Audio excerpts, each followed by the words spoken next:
camera. Good evening, everyone, and welcome to another Sunday edition of Accessibly Live, the book club reading room. Hope everyone's having a good night, good day, whenever you're getting a chance to watch us, and Happy New Year.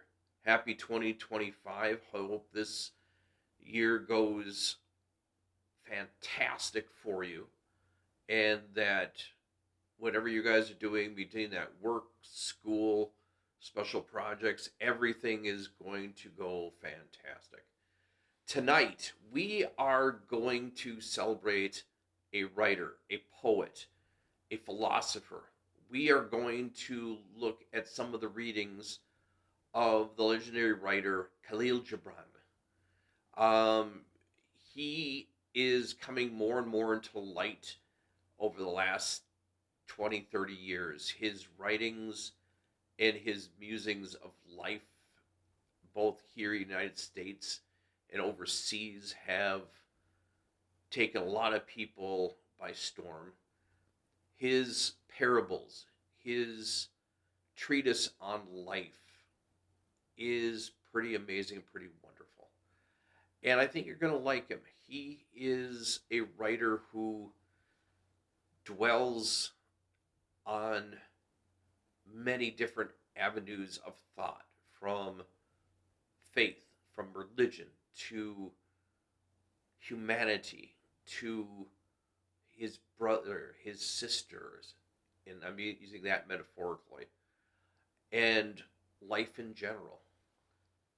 Kahlil was an amazing, amazing man. Born January 6th, his birthday, the anniversary of his birth is tomorrow. Born in 1883. Lived to a very old age on April 10th, 1931. Kahlil was, as I said, a brilliant writer. He was a poet, visual artist, an American writer, philosopher. Born in the area of Lebanon, his works encompass many beliefs and ideologies. Many of you have actually heard some of his thoughts and ideas. One of the most prevalent that has been rewritten and redesigned over the decades, over the centuries, is one phrase: if you love someone, let them go. For if they return, they were always yours. If they do not, they never were. If you love someone, set them free. This was the original version.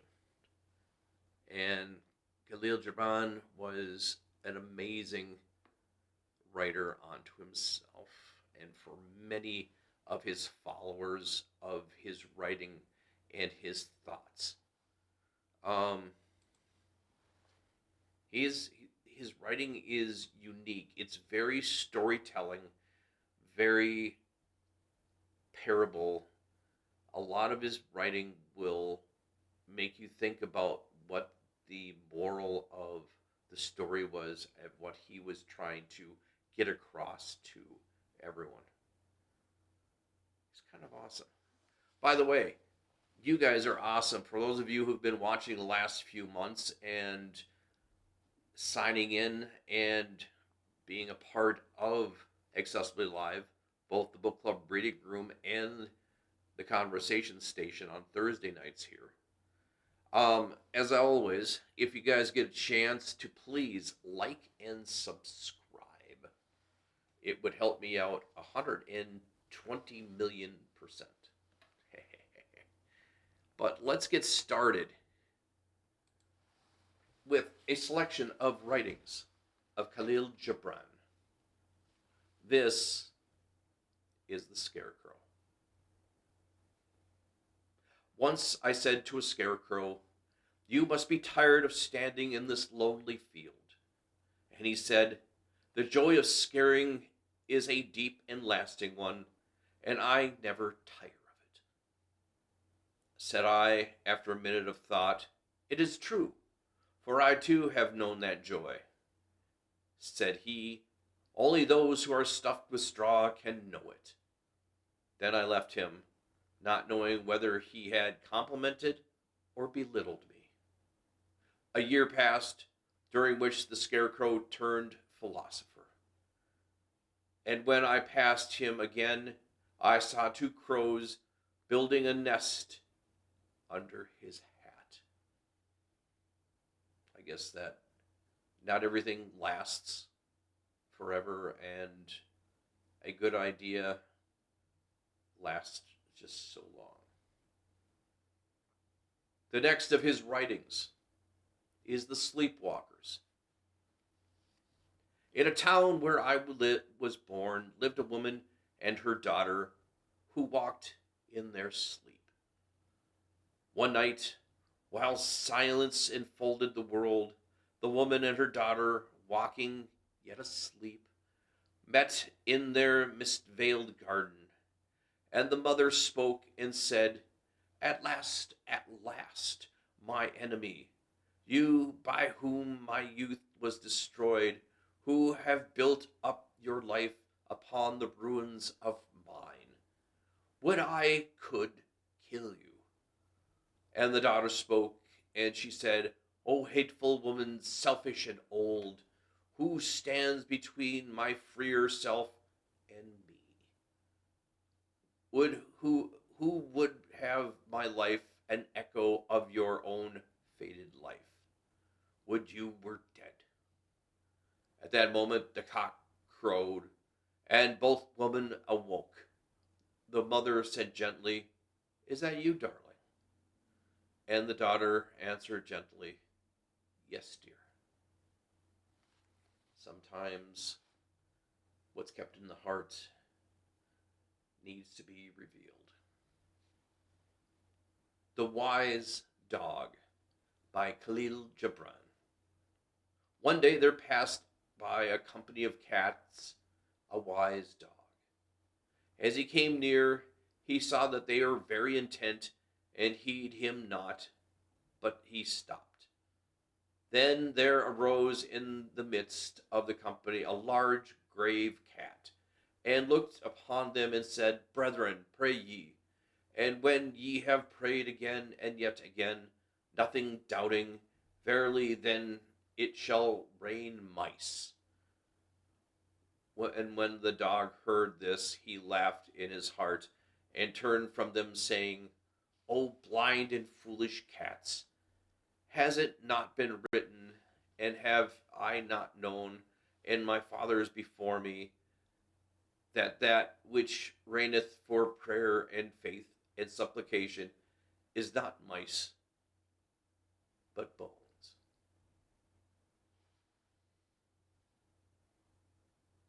The next short story, parable, The Two Hermits by Kahlil Gibran. Upon a lowly mountain there lived two hermits who worshipped God and loved one another.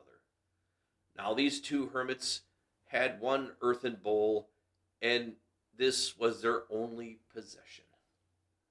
One day an evil spirit entered the heart of the older hermit, and he came to the younger and said, It is long that we have lived together. It is time for us to part. Let us divide our possessions.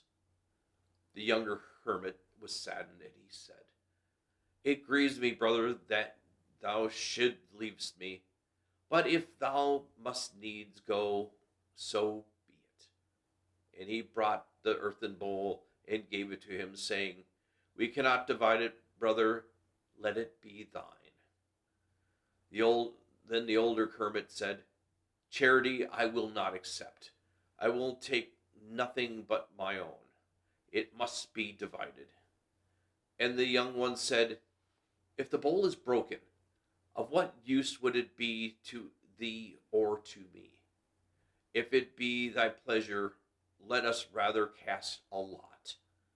But the older hermit said again, I will have but justice and mine own, and I will not trust justice and mine own to vain chance. The bowl must be divided. Then the younger hermit could reason no further and said, If it indeed thy will, and if so thou wouldst have it, let us break the bowl. But the face of the older hermit grew exceedingly dark, and he cried, O thou cursed coward, thou wouldst not fight. Sometimes it takes someone to say, you win, even when someone doesn't want to give up the fight. The next one by Kahlil Gibran, on giving and taking. There lived a man who had a valley full of needles. And one day the mother of Jesus came to him and said, Friend, my son's garment is torn and must needs mend it. I must needs mend it before he goeth to temple. Wouldst thou not give me a needle? And he gave her not a needle, but he gave her a learned discourse on giving and taking to carry to her son before he should go to temple.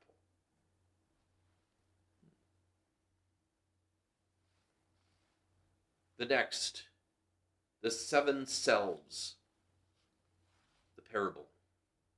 In the stillest hour of the night, as I lay half asleep, my 7 selves sat together and thus conversed in whisper. First self, here in this madman I have dwelt all these years, with naught to do but renew his pain by day and create his sorrow by night. I can bear my fate no longer, and now I rebel.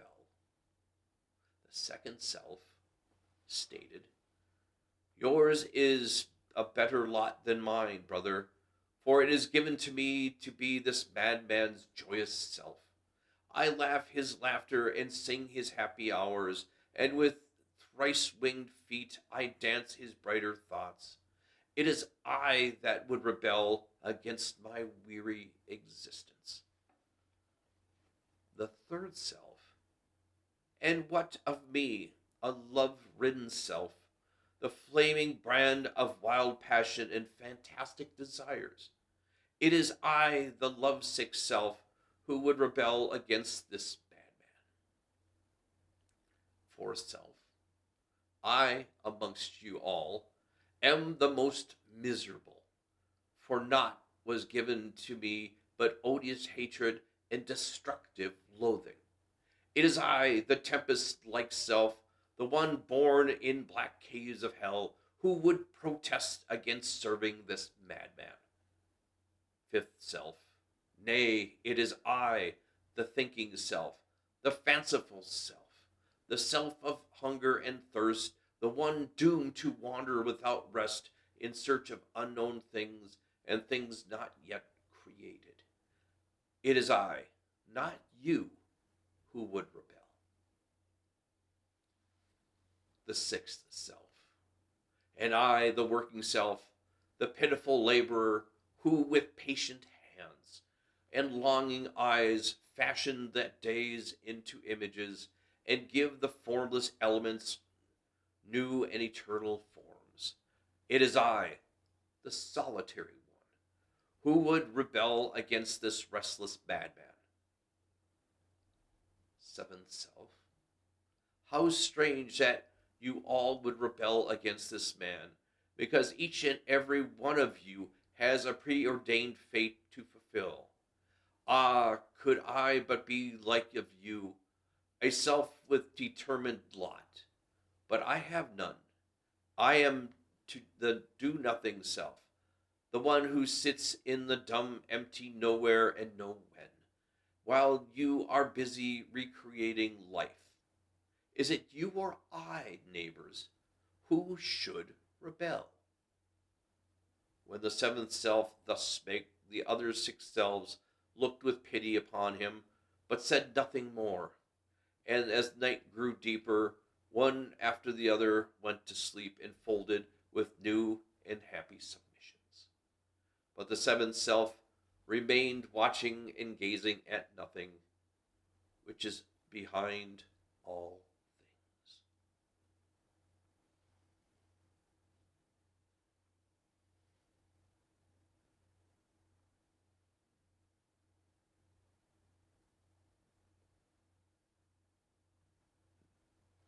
Kahlil Gibran, in retrospect, created the idea of the madman.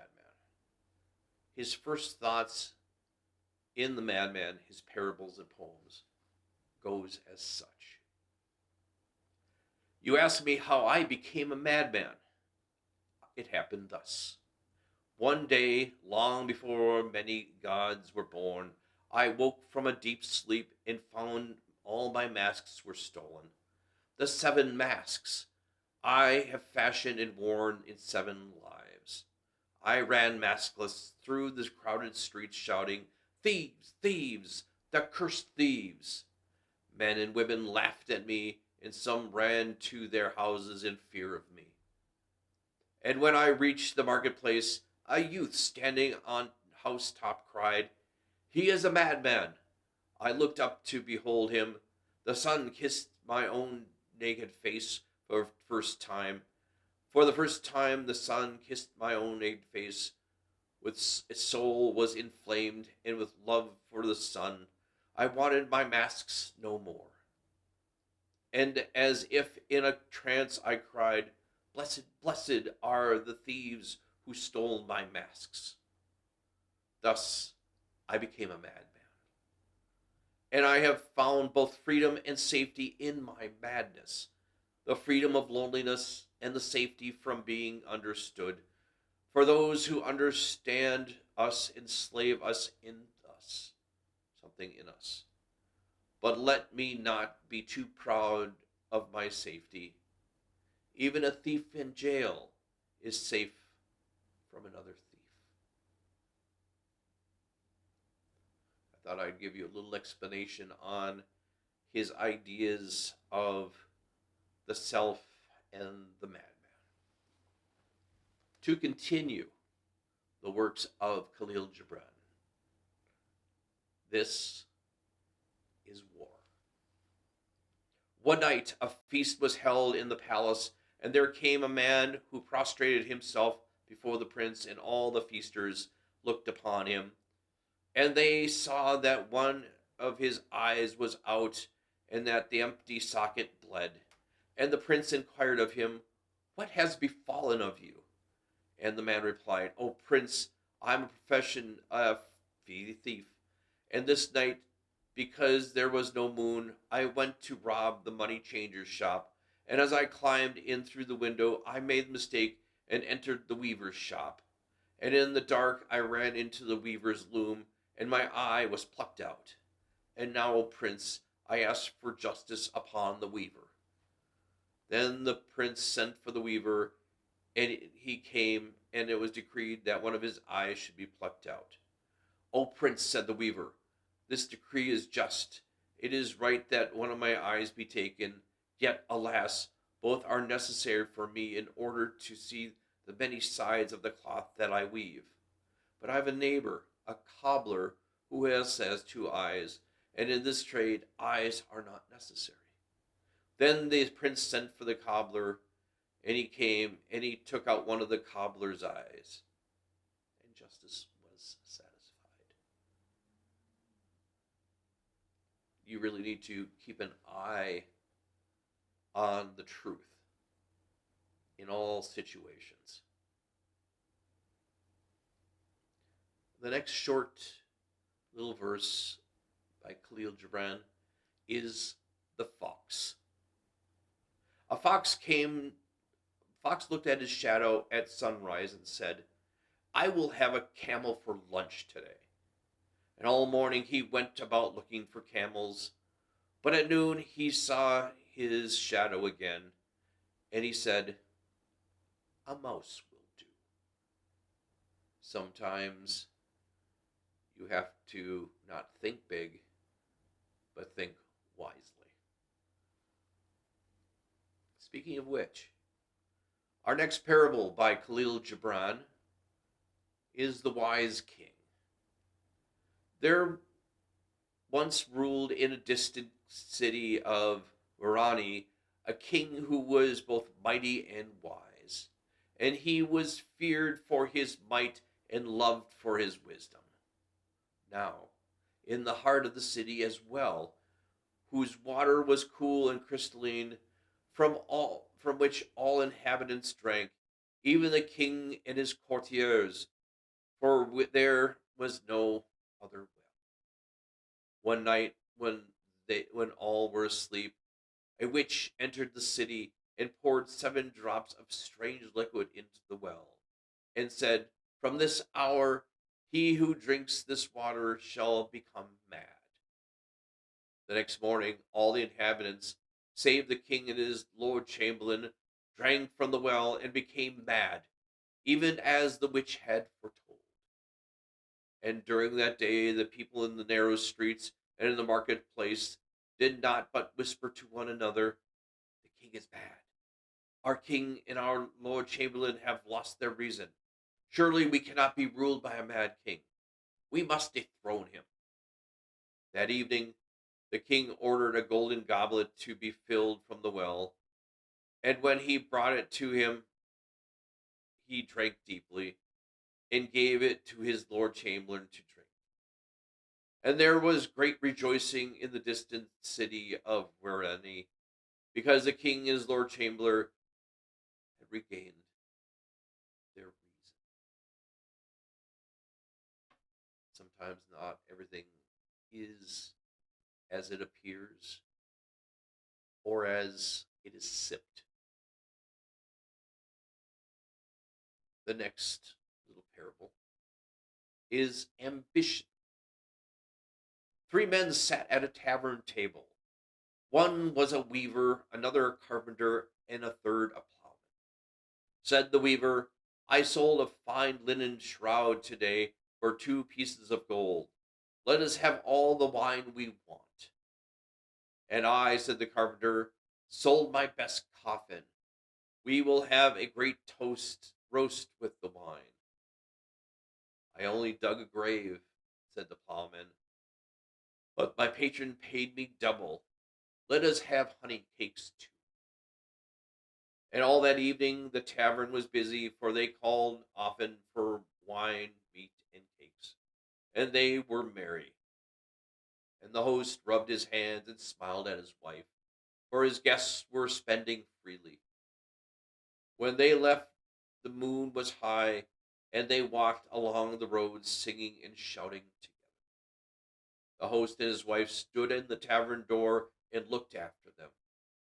"Ah," said the wife, "these gentlemen, so free-handed and gay, if only they could bring us such luck every day.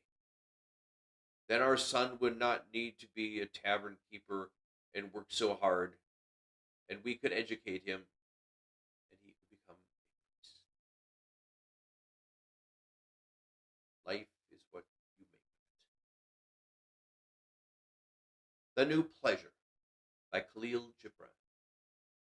Last night, I invented a new pleasure, and I was giving it first trial. An angel and a devil came rushing towards my house. They met at the door and fought with each other over my newly created pleasure. The one crying, "It is a sin," the other, "It is a virtue." Not everything is as it seems. The Other Language by Kahlil Gibran. 3 days after I was born, I was laying in my silken cradle, gazing with astonished dismay on the new world around me. My mother spoke to the wet nurse, saying, "How does my child?" And the wet nurse answered, "He does well, madame. I have fed him 3 times, and never seen a baby so young yet so happy."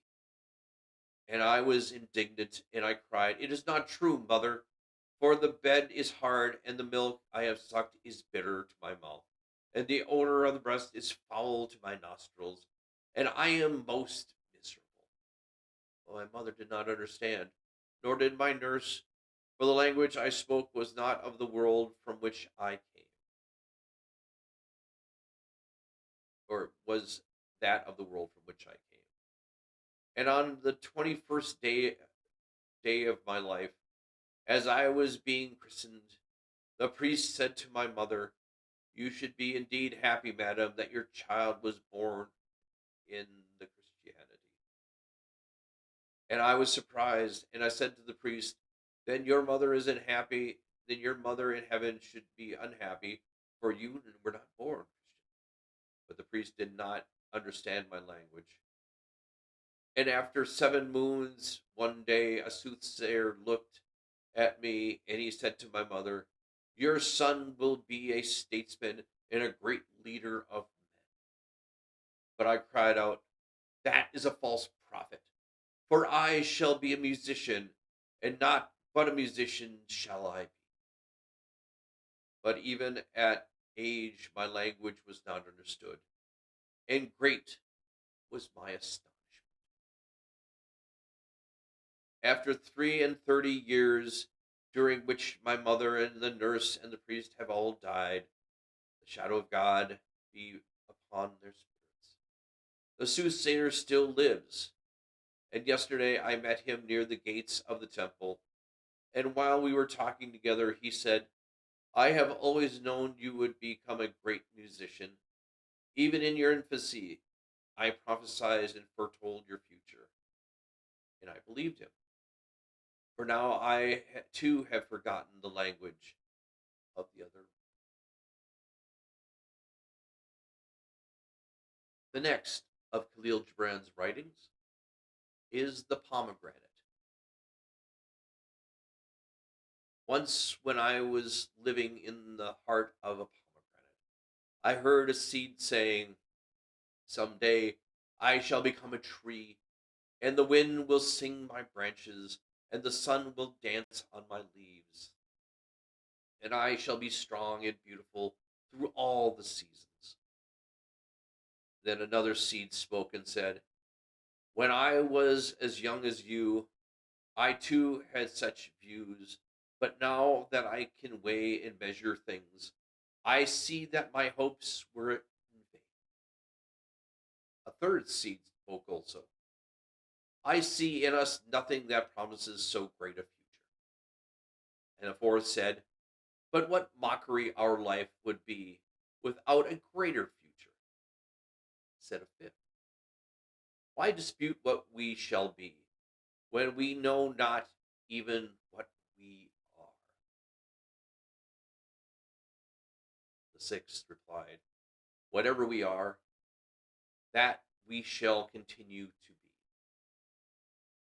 And the seventh said, "I have such a clear idea of how everything will be, but I cannot put them into words." Then an eighth spoke, and a ninth, and a tenth, and many, and then many, until all were speaking, and I could distinguish nothing for many voices. And so I moved that very day into the heart of acquaintance, where the seeds are few and almost silent. Sometimes too many voices cloud the true idea.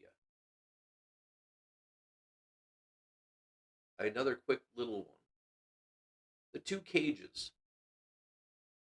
In my father's garden, there are two cages. In one, there is a lion, which my father's slaves had brought from the desert of Nineveh, and in the other, a songless sparrow. Every day at dawn, the sparrow calls to the lion, "Good morrow to thee, brother prisoner."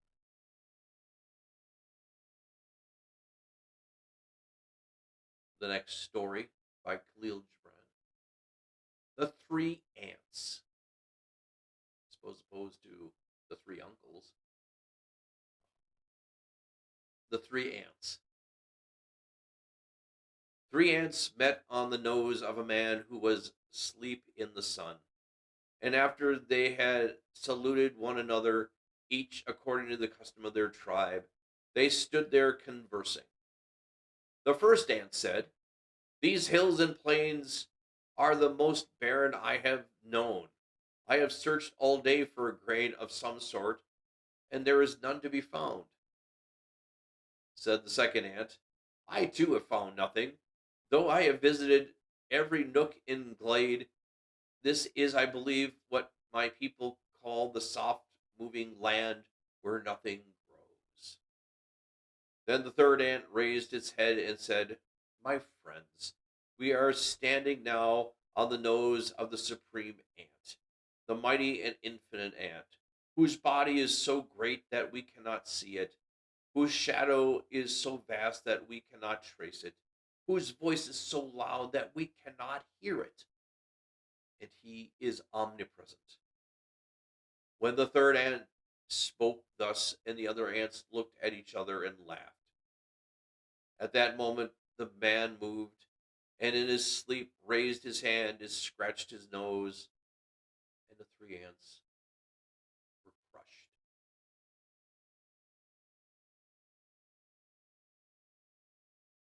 The next, the grave digger, Kahlil Gibran. Once I was burying one of my dead slaves. The grave digger came by and said to me, "Of all those who came here to bury, you alone I like." Said I, "You please me exceedingly. Well, why do you like me?" "Because," he said, "they come weeping and go weeping. You only come laughing and go laughing." On the steps of the temple. Probably one of his shortest he's ever written. Yestereve, on the marble temple steps of the temple, I saw a woman sitting between two men. One side of her face was pale, the other was blushing.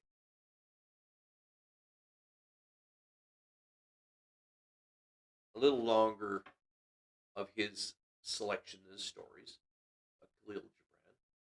This is called The Blessed City. In my youth, I was told that in a certain city everyone lived according to the scriptures. And I said, "I will seek that city and be blessedness thereof." And it was far. And I made great provision for my journey. And after 40 days I beheld the city, and on the 41st day I entered into it. And lo, the company of the inhabitants had each but a single eye and but one hand. And I was astonished and said to myself, "Shall they of this so holy city have but one eye and one hand?" Then I saw that they too were astonished, for they were marveling greatly at my two hands and my two eyes. And they were speaking together, and I inquired of them, saying, "Is this indeed a blessed city, where each man lives according to the scriptures?" And they said, "Yes, this is that city." "And what," said I, "hath befallen you, where your right eyes and right hands?" And all the people were moved, and they said, "Come thou and see." And they took me to the temple in the midst of the city, and in the temple I saw a heap of hands and eyes, all withered. And I said, "Alas, what conqueror hath committed this cruelty upon you?" And there went a murmur amongst them. And one of the elders stood forth and said, "This doing is of ourselves. God hath made us conquerors over the evil that was in us." Then he led me to a high altar, and all the people followed. And he showed me above the altar an inscription graven, and I read, "If thy right eye offend thee, pluck it out and cast it from thee. For it is profitable for thee that one of thy members should perish, and not that the whole body should be cast into hell. And if thy right hand offend thee, cut it off and cast it from thee. For it is profitable that the one thy member should perish, and not that thy whole body should be cast into hell." Then I understood, and I turned to all the people and cried, "Hath no man or woman among you two eyes or two hands?" And they answered me, saying, "No, not one. There is no one whole save such as yet too young to read the scripture and to understand its commandment." And when we had come out of the temple, I straightway left that blessed city, for I was not too young, and I could read Scripture.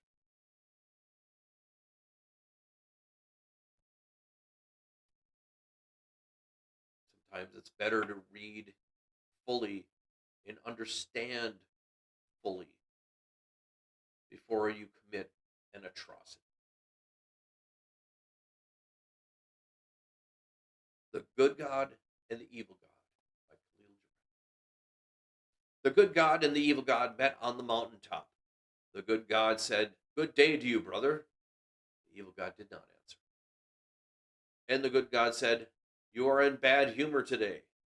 "Yes," said the evil God, "for of late I have been often mistaken for you, called by your name, and treated as if I were you, and it ill pleases me." And the good God said, "But I too have been mistaken for you, and called by your name." The evil God walked away, cursing the stupidity of man. Sometimes you just have to open your eyes and see the truth, even when that truth is not what you're expecting. This is called defeat. Defeat, my solitude and my aloofness. You are dearer to me than 1,000 triumphs, and sweeter to my heart than all world glory. Defeat, my self knowledge and my defiance. Through you I know that I am yet young and swift of foot, and yet not to be trapped by withering laurels. And in you I have found aloneness, and the joy of being shunned and scorned. Defeat, my shining sword and shield. In your eyes I have read that to be enthroned is to be enslaved, and to be understood is to be leveled down, and to be gasped is to but reach one's fulfillment, and like a ripe fruit to fall and be consumed. Defeat, my bold companion. You shall hear my songs and my cries and my silences, and none but you shall speak to me of the beating of wings and the urging of seas and the mountains that burn in the night, and you alone shall climb my steep and rocky soul. Defeat, my deathless courage. You and I shall laugh together with the storm, and together we shall dig graves for all that die in us, and we shall stand in the sun with a will, and we shall be dangerous. The last for tonight's edition of Selected Writings of Kahlil Gibran, we return to the madman, Night and the Madman. I am like thee, O night, dark and naked. I walked on the flaming path which is above my daydreams, and wherever my foot touches the earth, a giant oak tree comes forth. Nay, thou art not like me, O madman, for thou still look'st backwards to see how large a footprint thou leaves in the sand. I am like thee, O night, silent and deep, and in the heart of my loneliness lies a goddess of a childbed, and in him who is born heaven touches hell. Nay, thou art not like me, O madman, for thou shudderest yet before pain, and the song of the abyss terrifies thee. I am like thee, O night, wild and terrible, for my ears are crowded with the cries of conquered nations and sighs of forgotten lands. Nay, thou art not like me, O madman, for thou still takest thy little self for a comrade, and with thy monster self thou canst be friend. I am like thee, night, cruel and awful, for my bosom is lit by the burning ships at sea, and my lips are wet with blood of slain warriors. Nay, you are not like me, O madman, for the desire of a sister spirit is yet upon thee, and thou hast not become alone unto thyself. I am like thee, O knight, joyous and glad, for he who dwells in my shadow is now drunk with virgin wine, and she who follows me is singing mirthfully. Nay, thou art not like me, O madman, for thy soul is wrapped in the veil of seven folds, and thou holdst not thy heart with thine hand. I am like thee, O knight, patient and passionate, for in my breast 1,000 dead lovers are buried in shrouds of withered kisses. Yes, madman, art thou like me? Art thou like me? And canst thou ride the tempest as a steed, and grasp the lightning as a sword? Like thee, O knight, like thee, mighty and high, and my throne is built upon the heaps of fallen gods. And before me too pass the days to kiss the hem of my garment, but never to gaze at my face. Art thou like me, child of darkest heart? And dost thou think my untamed thoughts and speak my vast language? Yea, we are twin brothers, O night, for thou revealest space, and I reveal my soul. And that is, for tonight, a selection of readings from the great writer Kahlil Gibran, celebrating his birthday, born in 1883, tomorrow. I hope you enjoyed it. I hope you guys liked a little bit of unique writing style that Kahlil Gibran brought to his work.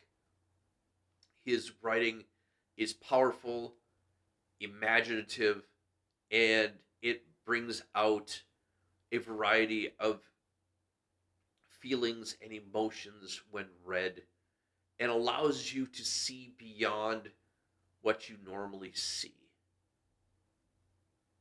I hope you liked it. I really hoped you liked what he wrote.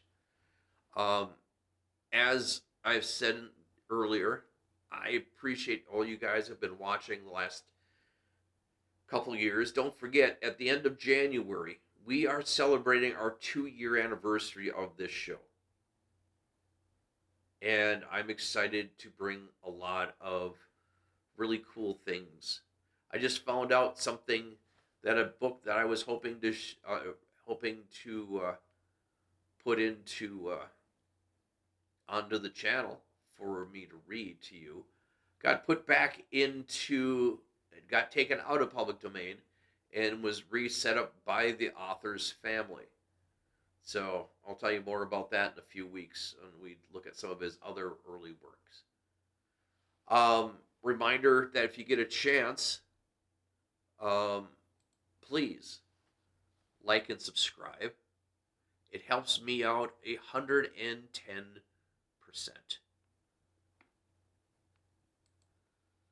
This is the email. Let me know what you guys are thinking, where you guys are from, where you guys are watching from. I appreciate everybody who's been watching the last few years. You guys make this show a lot of fun. You really do. And we are looking to add a few more surprises in the months ahead. Something came into public domain on January 1st, this past week, that I am looking to add, hopefully, to the show in a couple months. I'm looking to arrange it if I can. And it could be a lot of fun. It could be a lot of fun. Don't forget, one of the things that we do here on the show, remember, we are one of 2 shows that we do here.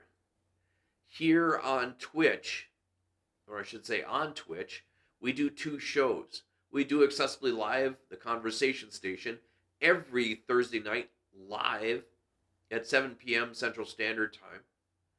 And this show, the Book Club Reading Room, we do this here on Twitch at 8 p.m. Central Standard Time live. And this show solely goes over to my YouTube channel to kind of get more people liking and enjoying books and readings and a lot of variety of written word.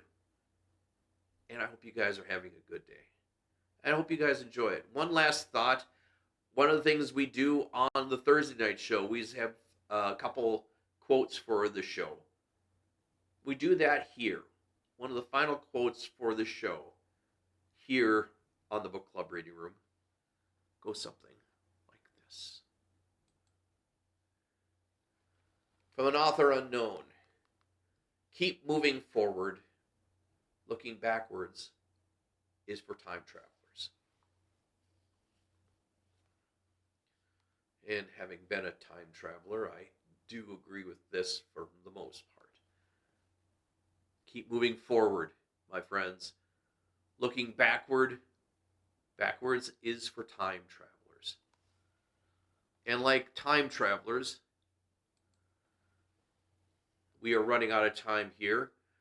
We appreciate everybody who's watched. I am Joel K. This is Accessibly Live, the Book Club Reading Room. Every single Sunday, both here on Twitch and also here on YouTube. Hope you guys enjoy the show. Be well, be safe, be kind. This is a new year.